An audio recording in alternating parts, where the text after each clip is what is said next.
Video like जरूर कर लीजिए और ऐसे वीडियो लगातार फ्री में पाने के लिए चैनल को तुरंत सब्सक्राइब कर लीजिए और बेल आइकन को जरूर टैप कर लीजिए ताकि आगे भी सारे वीडियो आपको मिलते रहे। यूट्यूब में फॉलो करते हैं तो प्लीज ये वाला फ्री टेलीग्राम चैनल जरूर ज्वाइन कर लीजिएगा। सारे नोटिफिकेशन सारे अपडेट यहीं पे आते हैं, ध्यान रखिए।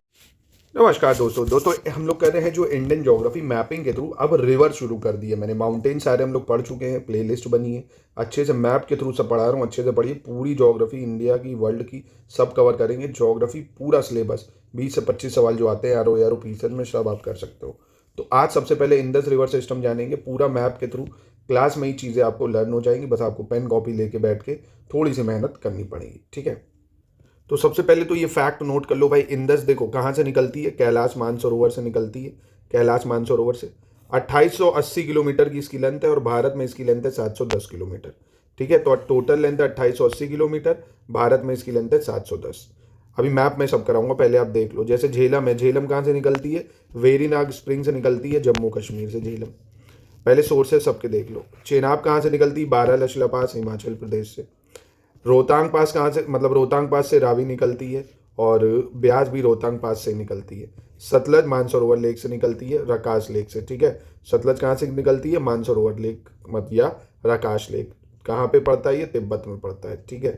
और देखो कैसे सवाल पूछता है, जैसे ये है झेलम, रावी, ब्यास, सतलज और चेनाब, इनको ऐसे पूछ लेगा बड़े से छोटे में लगाओ, है ना। तो इसमें आपको दिख रहा है सबसे लंबा जो है वो कौन सी नदी है, चेनाब है भाई। चेनाब जो है वो 1180 किलोमीटर की है। चेनाब कितनी है, 1180 किलोमीटर। उसके बाद सतलज आती है, भारत में सतलज है 1050 किलोमीटर, टोटल 1450, ठीक है। तो भारत में सतलज कितनी है, 1050। चेनाब सबसे लंबी है 1180 किलोमीटर। इसके बाद रावी नदी आती है 725 किलोमीटर, झेलम आती है 720 किलोमीटर और ब्यास आती है 460 किलोमीटर। तो एग्जामिनर किसी भी हद तक जाके कैसे भी सवाल प्रश्न कर सकता है, आपको सबके लिए तैयार रहना होगा। तो सबसे पहले झेलम याद रखो, वेरीनाग स्प्रिंग से निकलती है। चेनाब बारालाचला पास से निकलती है। रावी रोहतांग पास से निकलती है। ब्यास भी रोहतांग पास से। सतलज रकाश लेक से। और आपने हिस्ट्री में इन नदियों के पुराने नाम पढ़े थे, जैसे इंडस को सिंधु कहते थे, है ना। झेलम को वितत्सा कहते थे, रावी को क्या कहते थे, पुरुषनी कहते थे भाई, है ना। और ब्यास को क्या कहते थे, विपाशा कहते थे। सतलज को सतुद्री। तो ये भी याद रखो, ठीक है। तो ये आपको याद रखना, सबसे लंबा चेनाब, फिर सतलज, उसके बाद रावी, फिर आपका झेलम, फिर आपका ब्यास। अब हम लोग देखते हैं मैप के थ्रू इन सबको। देखिए पहले ये वाला मैप देखिए, इंडस आपको यहाँ से कहाँ से निकलती है, मानसरोवर लेक से निकल रही है भाई, है ना। मानसरोवर से आप ऐसे नोट करो इसको, मानसरोवर यहाँ से निकली तिब्बत से। अब ये एंटर करती है, ये दिख रहा है आपको, ये इधर से ये बेंड होके पूरा पाकिस्तान में जा रही है भाई। अब यहाँ पे क्या है, नंगा पर्वत है, जो नंगा पर्वत यहाँ से ये बेंड हो जाती है। तो जैसे उधर अरुणाचल में नामचा पर्वत है ना, यहाँ पे नंगा पर्वत है।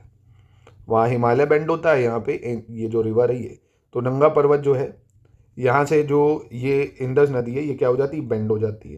पहली चीज़। दूसरा इंपॉर्टेंट चीज़, ये किन दो पहाड़ी जो रेंजेस है, माउंटेन रेंजेस, किन दो रेंजेस के बीच में बहती है, तो ये बनती है किसके बीच में, लद्दाख और जास्कर के बीच में। किसके, जैसे ये यहाँ पे लद्दाख रेंज है, लद्दाख, एक सेकेंड, ये जैसे पहले काराकोरम रेंज है, फिर लद्दाख, फिर जास्कर। तो ये वाली जास्कर रेंज है भाई, जास्कर रेंज।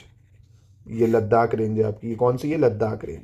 तो पूछता है भाई ऐसे ही कि जो इंडस नदी है किन दो नदी पहाड़ों के बीच में बहती है, तो लद्दाख और जास्कर रेंज के बीच में बहती है, ठीक है। इसको आपको याद रखना है, पहली चीज़। और फिर देखिए यहाँ पे आपको अगर मैं दिखाऊँ, ये तो लद्दाख जास्कर आप समझ गए ना। लद्दाख और जास्कर के बाद ये एक नदी दिख रही है आपको, जास्कर नदी, है ना। ये कौन सी नदी है, जास्कर नदी। तो इंडस में लेह के पास जास्कर नदी मिलती है, ये भी बहुत इंपॉर्टेंट है।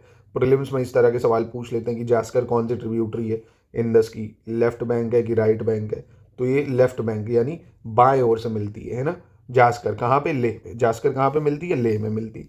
और एक इंडस की बहुत इंपॉर्टेंट ट्रिब्यूटरी है श्योक, ये देखिए ये श्योक, ये राइट बैंक ट्रिब्यूटरी है ना। तो श्योक और जास्कर दो ट्रिब्यूटरी पहले आपने पढ़ी जो लद्दाख के पास ही मिल जाती है, श्योक और जास्कर। श्योक यहाँ से, जास्कर यहाँ से, ठीक है, इतना क्लियर। फिर ये नदी आगे आती है तो यहाँ पे देखिए गिलगित इसमें ट्रिब्यूटरी एक है, गिलगित, ये मिलती है। और भी कई बार यूपी पीएसएस में पूछी गई है, तो आप ये नोट कर लीजिए। ये ट्रिब्यूटरी जो हिमालयन ट्रिब्यूटरी है, गिलगित, कौन सी, गिलगित है भाई आपकी। द्रास है, शिगेर है, हुंजा, जो यहाँ तक मिलती है ना, हिमालयन ट्रिब्यूटरी है जो। तो हिमालयन ट्रिब्यूटरी अगर पूछेगा तो गिलगित, द्रास, शिगेर, हुंजा है आपका। इधर जास्कर है, श्योक है। तो प्लीज इतना तो याद हो गया। देखिए गिलगित, द्रास, सिगेर, हुंजा ये किसकी ट्रिब्यूटरी है? श्योक किसकी ट्रिब्यूटरी है? जास्कर किसकी ट्रिब्यूटरी है? आप आराम से बता सकते हो। फिर से कोई परेशानी है तो बता सकते हो भाई, ये लद्दाख और जास्कर रेंज के बीच में बहती है, श्योक ट्रिब्यूटरी है, जास्कर ट्रिब्यूटरी है इसकी, गिलगित, गरतांग, द्रास, सिगेर, हुंजा ये इसकी हिमालयन ट्रिब्यूटरी है। फिर जैसे ही आगे बढ़ोगे ना, ये जब पाकिस्तान में एंटर करती है तो अफगानिस्तान से एक ये काबुल नदी इसमें मिलती है, ये दिख रही है आपको काबुल नदी। तो काबुल याद रखनी है आपको, कौन सी? काबुल याद रखनी है। और आपको कुर्रम नदी जो दिख रही है, कुर्रम, वो याद रखनी है। ये कुर्रम, काबुल और गूमल, ठीक है।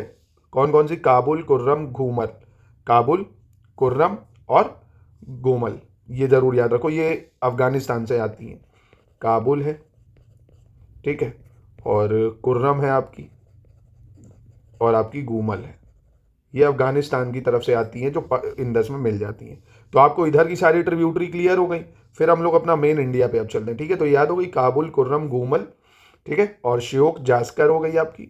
और इससे पहले हम लोग ने गिलगित, गरतांग, शिगेर, हुंजा और द्रास ये करी, ठीक है।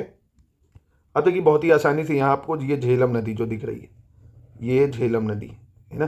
तो ये झेलम नदी कहाँ से निकलती है भाई? ये निकलती है वेरी नाग स्प्रिंग से, है ना, वुलार लेक के ऊपर निकलती है। झेलम कहाँ से निकल रही है? अभी बताया मैंने, वेरी नाग जो स्प्रिंग है, वेरी नाग स्प्रिंग वहां से, ठीक है। झेलम कहाँ से निकल रही है? वेरी नाग स्प्रिंग जम्मू कश्मीर से। चेनाब कहाँ से निकल रही, जो कि सबसे लंबी आपको दिख रही होगी, ये देखिए चेनाब जो है, ये चेनाब नदी, ये कहाँ से निकल रही है भाई? चेनाब बारालचला पास हिमाचल प्रदेश। ये कहाँ से निकल रही है? बारालचला हिमाचल प्रदेश से, ठीक है। चेनाब में ही झेलम मिलती है, ये ध्यान रखना है। देखो झेलम जो है वो कहाँ मिल रही है? चेनाब में। अब रावी भी यही कहाँ से निकल रही है भाई? रोहतांग पास से रावी निकल रही है, ये चेनाब में मिलती है। रावी कहाँ से निकल रही है? रावी और ब्यास दोनों ही रोहतांग पास से निकलती हैं। कहाँ से निकलती हैं? रोहतांग पास से, ये आपको याद रखना है। रावी और ब्यास दोनों निकलती हैं रोहतांग पास से, चेनाब बारालचला पास से, और वे वेरी नाग स्प्रिंग से। अब देखो रावी मिली किस में? रावी मिली चेनाब में। और ब्यास किस में मिलती है? देखो ब्यास मिलती सतलज नदी में, और सतलज रकास लेक से निकल रही है। ये देखो सतलज में मिलता है ब्यास। तो यानी आप ऐसे एक डायग्राम बनाएंगे, ज़्यादा देखिए परेशान नहीं हो, आराम से देखो। जैसे एक ये डायग्राम बनाया झेलम का, वेरी नाग स्प्रिंग से निकली, फिर यहाँ से ऐसे आ गई चेनाब। कौन सी नदी आ गई? चेनाब। चेनाब में मिल गई झेलम। ऐसे भी पूछता है घुमा घुमा के कौन किसकी ट्रिब्यूटरी है। चेनाब की ट्रिब्यूटरी है झेलम, समझ रहे हो, यानी झेलम चेनाब में मिलती है। फिर रावी जो आती है, रावी भी किस में मिलती है? चेनाब में ही मिलती है रावी, ये भी आपको याद रखना है। रावी भी किस में मिलती है? चेनाब में। और सतलज यहाँ से निकलती है, सतलज ऐसे आती है। सतलज में ब्यास मिलती है, सतलज में ब्यास नदी मिलती है। और ये पूरा मतलब ये आगे जैसे जाओगे ना, चेनाब में झेलम और रावी का पानी मिलने के बाद ये मिल जाती है पंचनाद में, कहाँ पे? सतलज में, समझे। यानी सतलज में मिली ब्यास और चेनाब में मिली रावी झेलम, और ये तीनों एक बन के इसमें मिल गई हैं, समझ गए। तो अब जाते जाते अगर मैं फाइनल डायग्राम बनाऊं, तो अगर मैं यहाँ तिब्बत से ऐसे आप रफ में बना लिया करो, तिब्बत का जो मानसरोवर लेके ऐसे इंडस को आपने पूरा बनाया, ठीक है। तो यहाँ से इसकी एक श्योक ट्रिब्यूटरी है भाई, श्योक मिला दिया आपने। लेह के पास जास्कर ट्रिब्यूटरी है, लेह है जो, यहाँ पे इसकी एक फेमस ट्रिब्यूटरी है जास्कर। और ये किन दो रेंजों के बीच में बह रही है? तो लद्दाख और जास्कर रेंज के बीच में ही बहती है, काराकोरम लद्दाख जास्कर जो है, यानी ये लद्दाख और ये जास्कर, इनके बीच में बहती है भाई कि नहीं बहती है। फिर इधर से आपको गिलगित ट्रिब्यूटरी पता है भाई, गिलगित है हिमालयन ट्रिब्यूटरी, हुंजा है ना, द्रास है। इधर से आ रहे थे तो कौन सी थी? काबुल है, कुर्रम है, गोमल है ना, ये हो गई। यहाँ से अब शुरू करा तो झेलम निकल रही है, सबसे पहले झेलम निकल रही है, वेरी नाग स्प्रिंग से झेलम है। फिर चेनाब काफ़ी लंबी है तो चेनाब आ रही है दूर से भाई, बारालचला पास से चेनाब आ रही है, ये चेनाब आ रही है। चेनाब में ही ये मिल रही है अब रावी नदी, जो कहाँ से निकल रही है? रावी नदी कहाँ से निकल रही है? रोहतांग पास से ही निकल रही है, ये रोहतांग पास से। अब सतलज काफ़ी दूर से आती है, मतलब यही मानसरोवर लेक, रकाश लेक के पास सतलज में मिल जाती हैं ये तीनों नदी। और ब्यास भी रोहतांग पास से निकलती है, ब्यास मिलती है सतलज में, ब्यास मिल गई सतलज में, और फिर ये पंचनाद में पूरी मिल गई यहाँ पे, और फिर ये इंदस जाके अरेबियन सी में कराची के पास गिर जाती है। ठीक है, ये है पूरा प्रोसेस इसका। ऐसे आपको पढ़ना है, ऐसे चीज़ों को बनाना है, तो आपके लिए मतलब आपको बार बार बुक नहीं पढ़नी पड़ेगी और पूरी चीज़ें आराम से याद हो जाएंगी। ठीक है, तो ऐसे ही शानदार आप हमारे पेड ग्रुप को ज्वाइन करके तैयारी भी कर सकते हैं। सब कुछ उसमें आपको सिलेबस कवर कराया जाएगा एकदम जीरो से दोस्तों। Study material, test series, paid quiz, current affairs, सब कुछ वहीं पे दिया जाएगा।